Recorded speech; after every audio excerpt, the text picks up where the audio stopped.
Welcome दोस्तों, mission serial में आप सभी का स्वागतम। जैसे कि आपको दिख रहा है most important current affairs for 23 अक्टूबर 2021। तो डेली का जैसे करंट अफेयर्स हम डिस्कस करने के लिए लेके आते हैं, आपके लिए मोस्ट इंपॉर्टेंट रहता है। जितना सारे जो करंट अफेयर्स वो तो नहीं आने वाला है, लेकिन जो इम्पोर्टेंट जो मुझे लगा कि ये एग्ज़ाम में आने वाला है और आ सकता है, उसी को लेकर डिस्कशन किया जा रहा है। तो जैसे कि मैं कहता हूँ हर बार कि जैसे हम लोग 3 टाइम खाना खाते, वैसे भी हर दिन का जो करंट अफेयर्स है वो आप अगर डेली प्रिपेयर करके रखेंगे, थोड़ा पढ़ाई करके रखेंगे, तो आपको मंथ एंड में जाके इतना प्रेशर नहीं आएगा और एग्ज़ाम से पहले इतना प्रेशर नहीं होगा। एक बार अभी पढ़ के जाए, फिर एग्ज़ाम से पहले एक बार रिविज़न दे दे, ऑटोमेटिक आपको याद होगा। और प्लस शुरू होने से पहले हमको ये जो मंत्र है वो डेली हम पढ़ लेते हैं। जैसे मैं लिखता हूँ, आप भी ऐसे पढ़ने बैठने से पहले एक बार लिख ले। Okay, I can do it,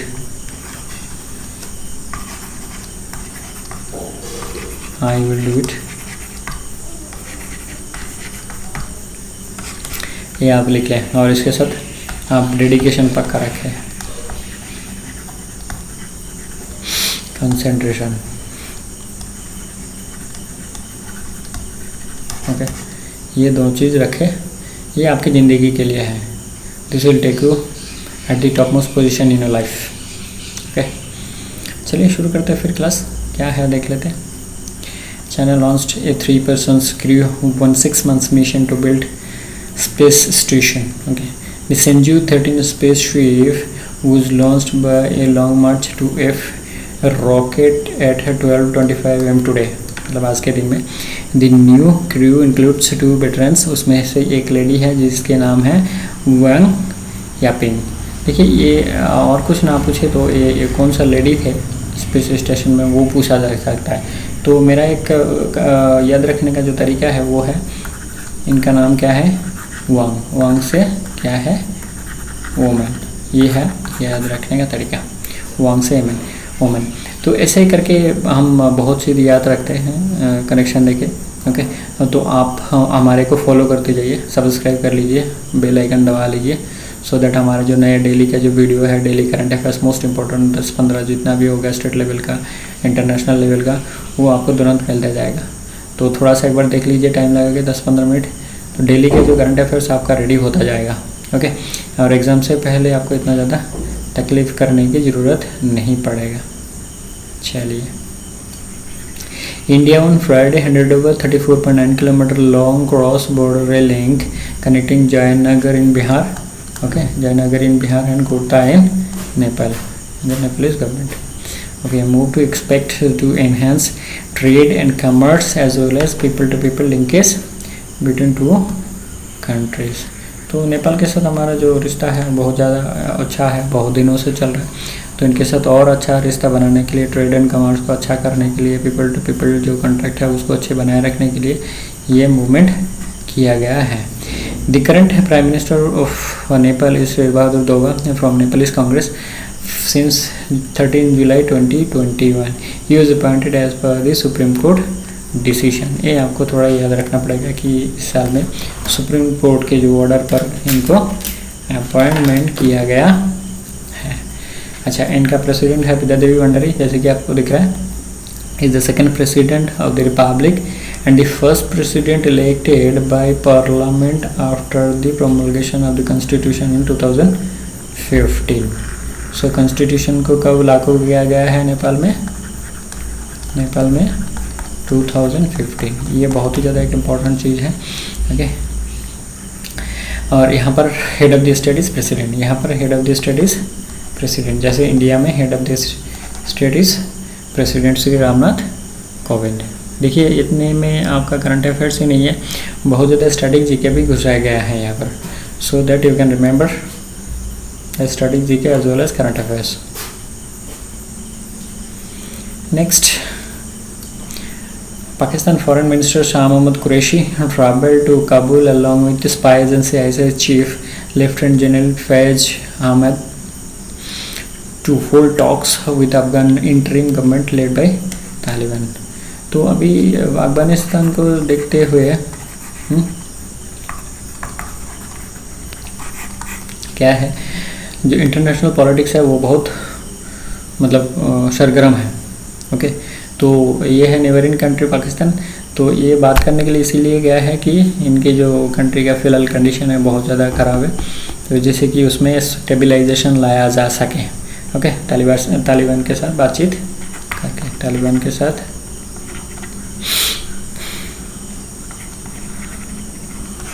बातचीत करके इस मुद्दे को थोड़ा सुलझाया जा सके। ओके, यही है मेन मुद्दा कि ये दोनों वहाँ पर बात करने के लिए गए हुए हैं। अच्छा, नेक्स्ट पॉइंट क्या बोल रहा है, in a development that would help Mauritius regain its status as a financial centre on Thursday the tax haven came out of the grey list. Okay, कल का जो करंट अफेयर्स हमने पढ़ा है वहाँ पर FATF का ग्रे लिस्ट में पाकिस्तान 2018 साल से है कंटिन्यू, और इसमें भी अभी भी कंटिन्यू ही रहेगा। और नए कंट्री जो ऐड किया गया है उसका क्या नाम है, टर्की। ओके, नए कंट्री जो उसको ऐड किया गया है वो है टर्की। इसमें देखिए और एक चीज़ है जो बंगाल के PSA में बहुत ज़्यादा पूछे जाते हैं कि FII में कौन सा कंट्री फिलहाल फर्स्ट पोजीशन या सेकंड पोजीशन में आता है। तो इसमें after the US Mauritius is the second largest route for inflow from foreign portfolio investment. इसको फॉरेन इंस्टीट्यूशनल इन्वेस्टमेंट भी कहा जाता है। क्या बोलते हैं, FOREI, foreign institutional investment.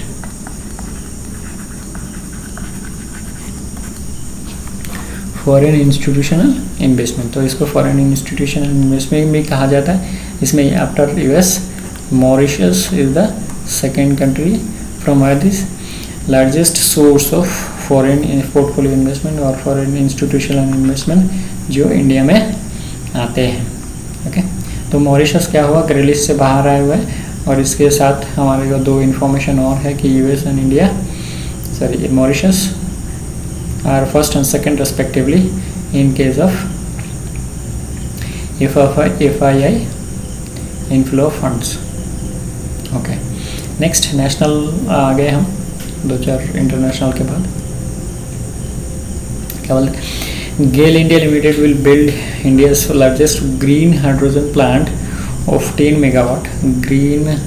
Largest green hydrogen plant of 10 megawatts, electrolyzer capable of generating 4.5 tons of carbon-free hydrogen daily in the next 12 to 14 months, as it looks to supplement its natural gas business with carbon-free fuel. अभी global warming and आपका जो climate change का जो मुद्दा चल रहा है धरती पर बहुत ही ज़्यादा इम्पोर्टेंट हो गया है। ये भी एक हॉट टॉपिक है धरती पर। तो कार्बन को कैसे कम किया जाए, मतलब कार्बन जो भी है फ्यूल से जितना कार्बन डाइऑक्साइड निकलता है वो उसको कैसे कम किया जाए, उसका जो सेकेंडरी एक रास्ता वो गेल इंडिया निकाला। तो इसमें क्या होगा, ग्रीन हाइड्रोजन प्लांट जो 10 megawatt electrolyser capable of generating 4.5 tons of carbon free hydrogen daily, 4.5 tons of carbon free hydrogen daily basis. ये ज़्यादा इम्पोर्टेंट है। ओके, कि कितने हाइड्रोजन डेली बेसिस बनाया जाएगा। अच्छा, उसके साथ है गेल का चेयरमैन कौन है, श्री मनोज जैन, गेल का चेयरमैन श्री मनोज। तो आपको यहाँ पर दो चीज़ याद रखना बहुत ही ज़रूरी है, कितने डेली बेसिस पे कितने कार्बन फ्री हाइड्रोजन बनाया जाएगा और कौन इसको बनाएगा। ओके, कौन इसको बनाएगा। अच्छा, next, Unique Identification Authority of India UIDAI is going to host Aadhaar hackathon 2021। ये क्या है, आधार हैकाथन 2021 कौन करेगा, UIDAI। जो आधार हम जो नॉर्मल मतलब सभी जानता है क्या, आधार, UIDAI आधार सभी जानता है क्या, आधार। तो इसने क्या करेगा कि आधार हैकाथन 2021 होस्ट करेगा फॉर यंग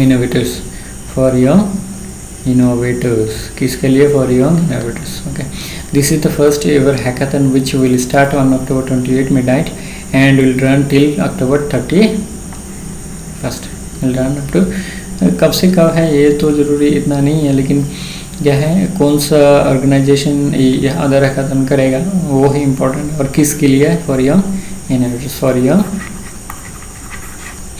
इनोवेटर्स।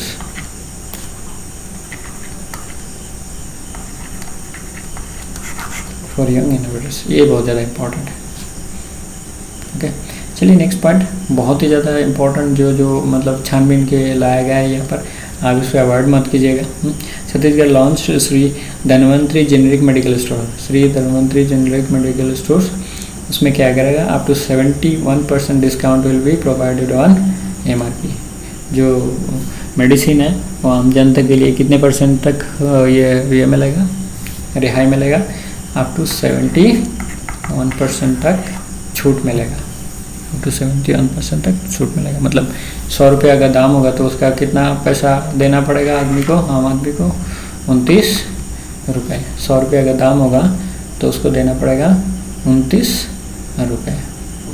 तो स्कीम बहुत ज़्यादा इंपॉर्टेंट है, हर एग्ज़ाम में पूछा जा रहा है, PSC के एग्ज़ाम में पूछा जा रहा है, CGL के एग्ज़ाम में पूछा जा रहा है, कौन सा गवर्नमेंट, कौन सा स्टेट गवर्नमेंट कौन सा स्कीम लॉन्च किया है, बहुत ही ज़्यादा इंपॉर्टेंट हो जा रहा है आजकल दिन में।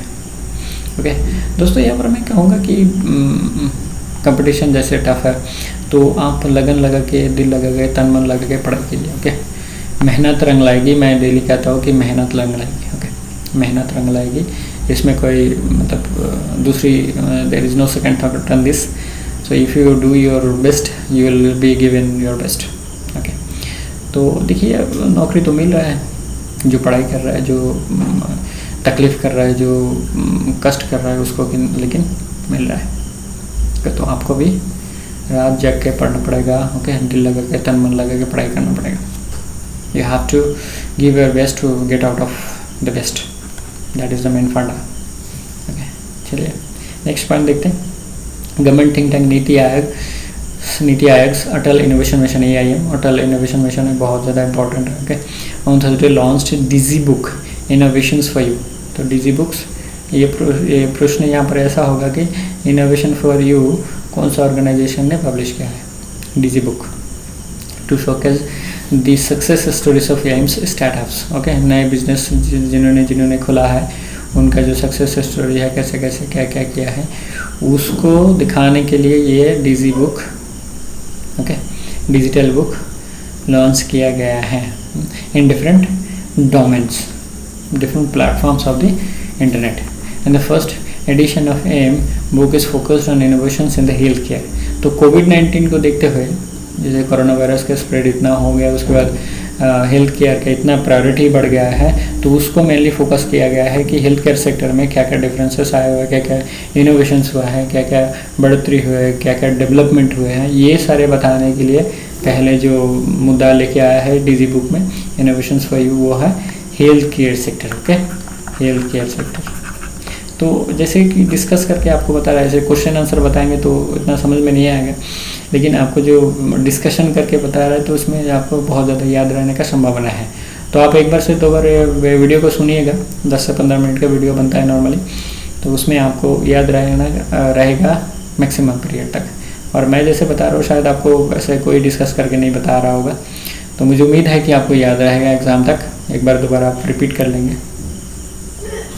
ओके, नेक्स्ट ई प्रिजन्स, बहुत ही सेंट्रल गवर्नमेंट की तरफ से ये बहुत ही ज़्यादा इंपॉर्टेंट हो जाता है।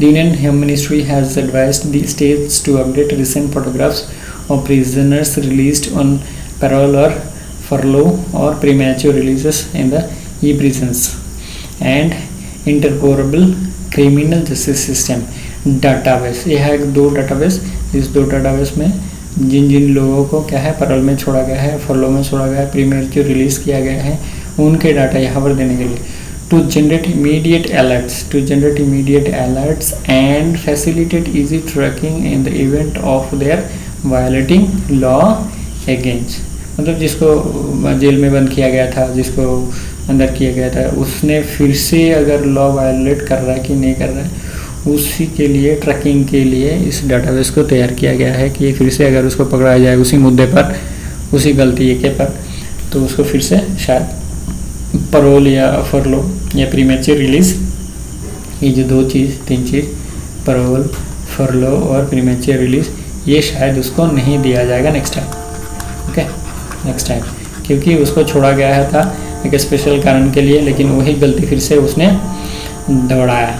तो इसके लिए ये डाटाबेस बनाया गया जिससे कि इस मुद्दे को ट्रैक किया जाए। ओके, इस मुद्दे को ट्रैक किया जाए।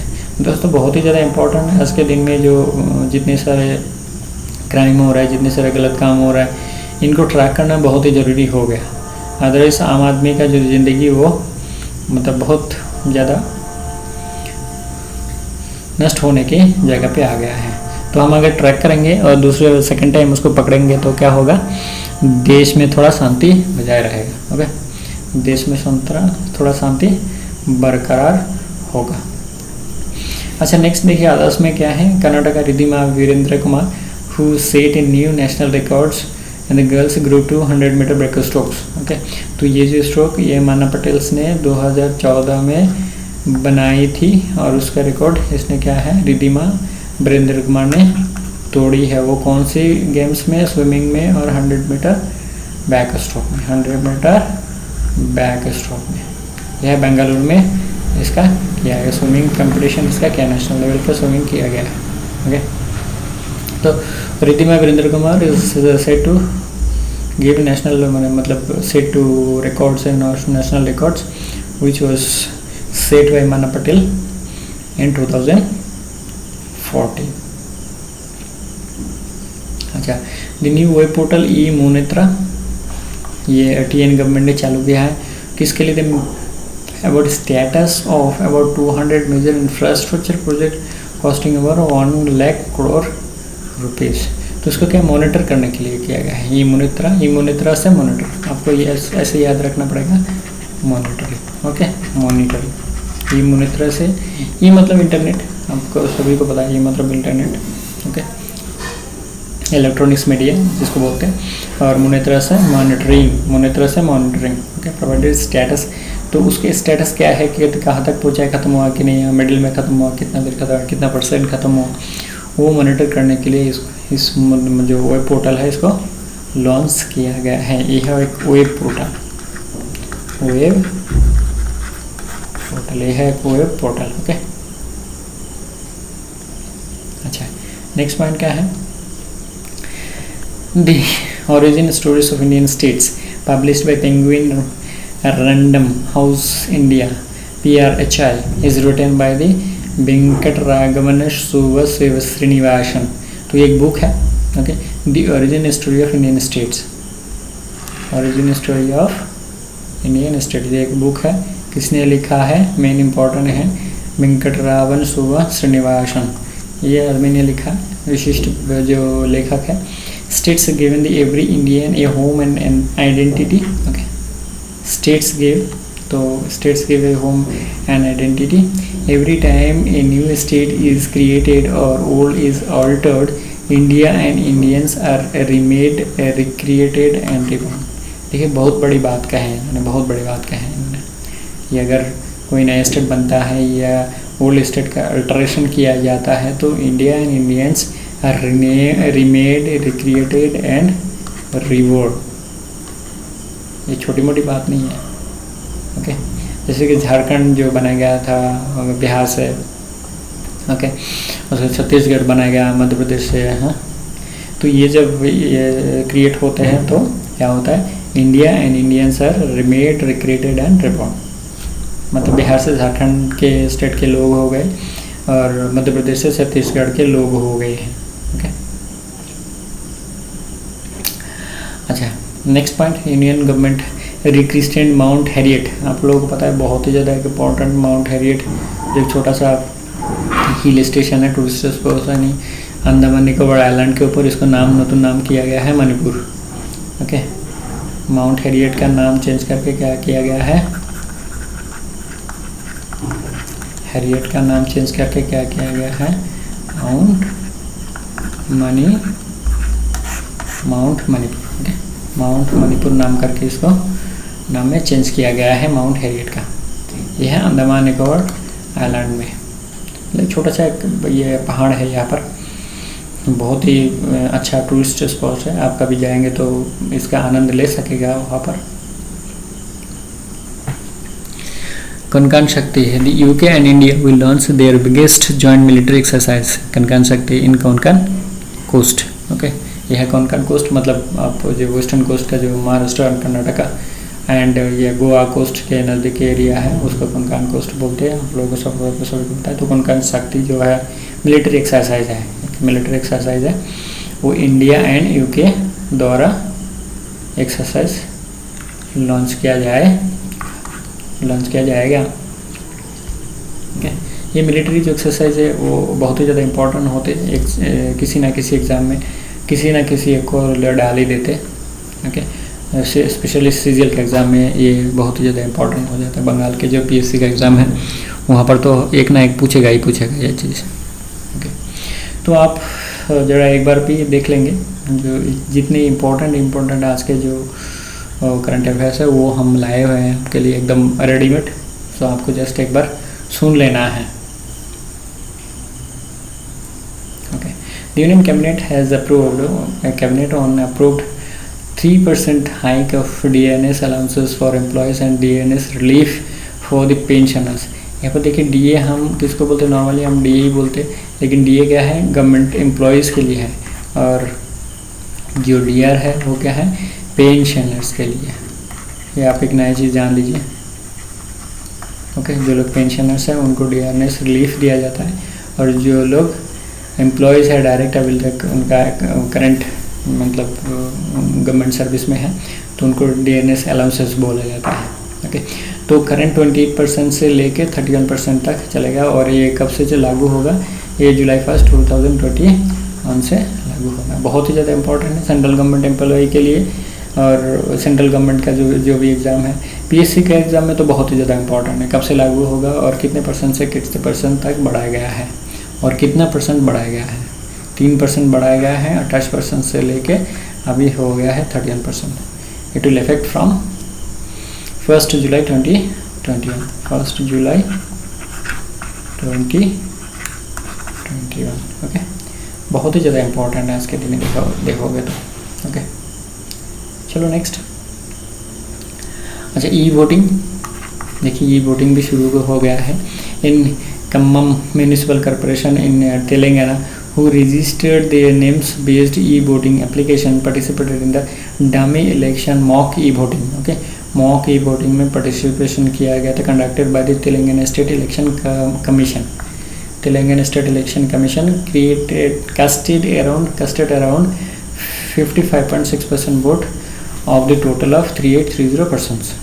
तो इतने लोगों का रजिस्टर किया गया था, उसके अंदर 55.6% लोगों ने अपनी वोट डाली। ओके, अपनी वोट डाली।